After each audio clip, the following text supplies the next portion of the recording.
नमस्कार दोस्तों, आप देख रहे हैं हमारा विशेष न्यूज एक्सप्लेनर। आज हम बात करेंगे दिल्ली के सागरपुर इलाके से सामने आए एक ऐसे मामले की जिसने कुछ ही घंटों में सोशल मीडिया पर लाखों लोगों का ध्यान अपनी ओर खींच लिया। सड़क पर भीड़, महिलाओं के बीच तीखी बहस, लोगों के मोबाइल कैमरे, पुलिस की मौजूदगी और एक ऐसा पारिवारिक विवाद जिसने देखते ही देखते सार्वजनिक तमाशे का रूप ले लिया। इंटरनेट पर इस घटना को एक पति, 3 पत्नियां जैसे शीर्षकों के साथ साझा किया गया। लेकिन इन सुर्खियों के पीछे की वास्तविक स्थिति क्या थी? क्या वास्तव में मामला इतना सीधा था, या फिर इसमें कई ऐसे पहलू भी हैं जिनकी पुष्टि अभी होना बाकी है? आज की इस रिपोर्ट में हम उपलब्ध और सार्वजनिक रूप से सामने आई जानकारी के आधार पर पूरे घटनाक्रम को समझने की कोशिश करेंगे। बताया गया कि घटना दिल्ली के सागरपुर इलाके की है। स्थानीय लोगों के अनुसार एक घर के बाहर अचानक जोरदार विवाद शुरू हो गया। कुछ महिलाएं एक व्यक्ति के साथ अपने वैवाहिक संबंध का दावा कर रही थी। देखते ही देखते बहस तेज होती गई और आसपास के लोग भी इकट्ठा होने लगे। किसी ने अपने मोबाइल फोन से वीडियो रिकॉर्ड करना शुरू कर दिया और कुछ ही समय में ये वीडियो सोशल मीडिया पर वायरल होने लगे। वायरल क्लिप्स में ऊंची आवाज में बहस, आरोप प्रत्यारोप और भीड़ का माहौल दिखाई देता है।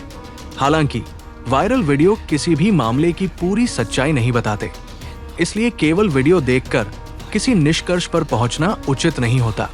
घटना के बारे में अलग अलग सोशल मीडिया पोस्ट और कुछ मीडिया रिपोर्टों में ये दावा किया गया कि संबंधित व्यक्ति ने अलग अलग महिलाओं से विवाह किया था और अपनी पहचान को लेकर भी आरोप लगाए गए।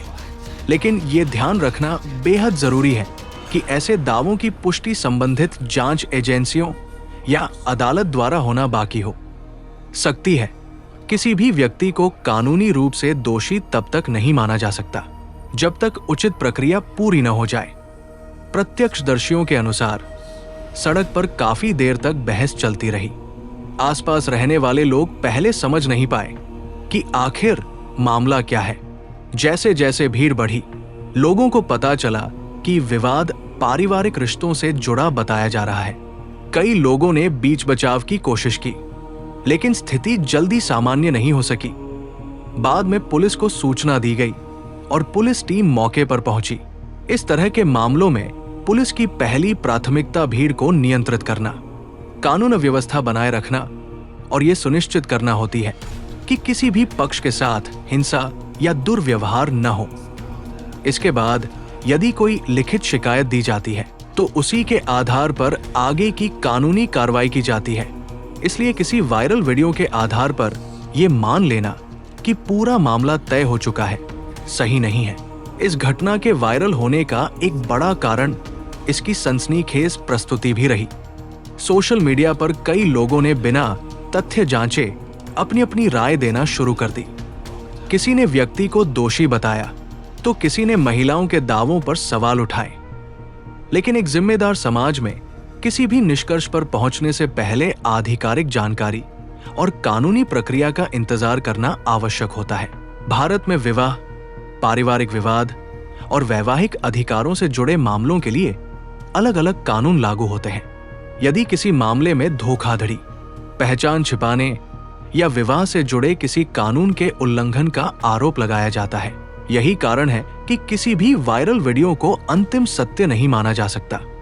सोशल मीडिया केवल घटना का एक हिस्सा दिखाता है, पूरी कहानी नहीं। कई बार वीडियो अधूरे होते हैं, उनका संदर्भ अलग होता है या फिर उनमें दिखाई गई बातें बाद की जांच में अलग साबित होती है। सागरपुर की यह घटना हमें यह भी याद दिलाती है कि निजी पारिवारिक विवाद जब सार्वजनिक स्थानों पर पहुंच जाते हैं तो उनका असर केवल संबंधित परिवार तक सीमित नहीं रहता। इससे आम लोगों को असुविधा होती है, ट्रैफिक प्रभावित हो सकता है और कानून व्यवस्था की स्थिति भी चुनौतीपूर्ण बन सकती है। इसलिए ऐसे मामलों में भावनाओं के बजाय कानूनी रास्ता अपनाना सबसे बेहतर माना जाता है। इस घटना के बाद सोशल मीडिया पर बहस छिड़ गई कि क्या रिश्तों में पारदर्शिता की कमी और आपसी अविश्वास ऐसे विवादों की बड़ी वजह बन रहे हैं।